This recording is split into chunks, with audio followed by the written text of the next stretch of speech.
Yeah.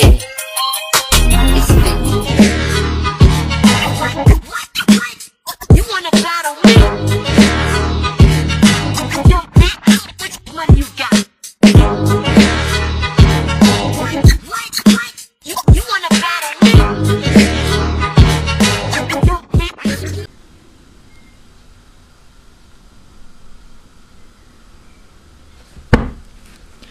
Tretie pokračovanie našej úspešnej talk show s názvom Druhá inteligentná rasa na planéte Zem. Show DJmo. Ako odborníčku tu dnes máme Štepánku Doubrovovú. Dobrý deň. Dobrý deň. Začneme pekne od začiatku. Ako ste sa k tejto práci dostali? Vyštudovala som univerzitu medzivzťahov so špecializáciou na iné rasy. Máme na mysli aj živočíšne druhy? Áno, ale to všetko ostáva len na úrovni reakcií a pozorovaní vzhľadom na to, že nie sú inteligentné rasy. Čo vás v práci láka? Spoznávanie iných kultúr, samozrejme. Boli ste na dosť veľa cestách, predpokladám. Hej, pár som ich už absolvovala. Cítila som sa tak trochu ako vedec, keď príď s niečím novým, chápete?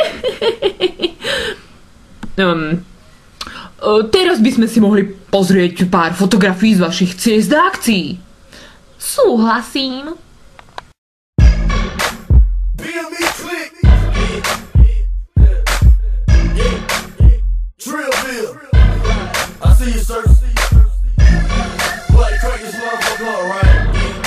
Tell y'all about these motherfucking Johnny Brasco ass niggas.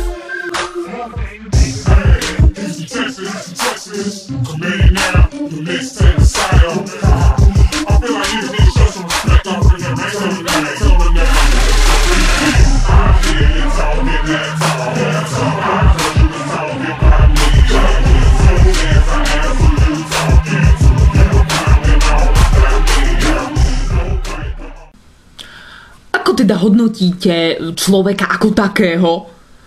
Inteligentný tvor, ktorý nás rozmermi vysoko prevyšuje. Ich kultúra je veľmi rozmanitá, sú otvorení voči našej spolupráci. Že vraj narastá počet akcií, kde sa naše rasy stretávajú. Je to pravda? Áno, je. Snažíme sa o to už pár rokov, takže sme spokojní. Sú to hlavne hudobné podujatia. Hej, hudba jednoducho zbližuje. Najbližšie takéto podujatie sa koná kedy? V polovici júla, Songfest Modrej hrude. A všetkých srdečne pozývame. Aj tu podporujeme nádejných hudobníkov. Teraz si zahráme ďalšiu pieseň od skupiny Skabendaj. Na raňajky som si dal KitKat čanky. A boli z toho riadne šťanky. Na obed som si dal kapra a bľa. A bola z toho riadna šabľa. Veľmi pekne vám ďakujem za vašu účasť a že ste nás oboznámili s vašou prácou. Prajem vám ešte kopec úspechov. Ďakujem. A vy, milí diváci, sa už môžete tešiť na našu ďalšiu časť s názvom s naozaj exkluzívnymi hostiami.